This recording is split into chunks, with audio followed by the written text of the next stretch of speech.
So here in the UK we try and have a impact on the people that we're working with by reaching audiences that wouldn't necessarily come to the zoo. So we go out into the community, working with schools, with community groups, with individuals, with families, letting them know all about Chester Zoo, all about how to connect with nature, and letting them know ways that they can enable and take action for wildlife, both in the UK and overseas as well. So we have a programme called Wildlife Connections, which is all about UK native species. So I'm the kind of coordinator of everything to do with the Wildlife Connections campaign, making sure that we've got new resources for people to learn how they can take action for wildlife.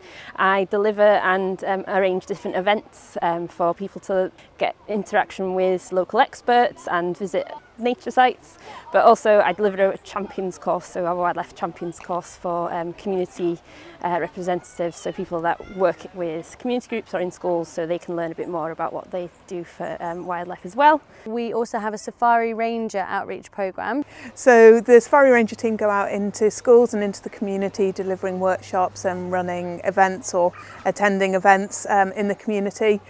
We work in all schools, trying to reach audiences that perhaps can't get to the zoo. And we deliver a repeat visit engagement programme with them. So we go back to the school a number of times, build relationships with the students and the teachers so that they go on a learning journey with us. So letting them know about our campaigns which are taking place or any curriculum linked activities to make sure it's fitting in with their school lessons, but also making sure that they're understanding conservation, and not only that but realising what they can do to get involved and to be part of it. The work that we're doing is really important for people and wildlife, I think.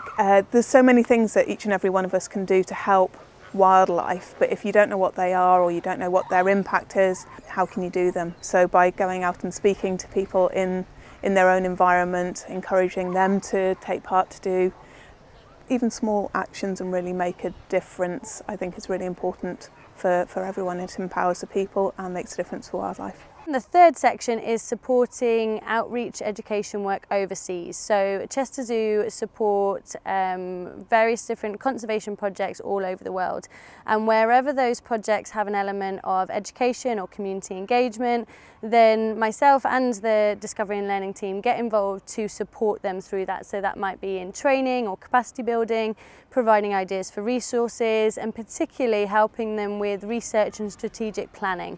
These various different organisations, they're small grassroots most of the time. They can come up with loads of brilliant ideas for engaging their local community, but they're not necessarily always finding out the impact of the work they're doing. And it's very important to us at Chester Zoo that we make sure that what we're doing is being effective for conservation.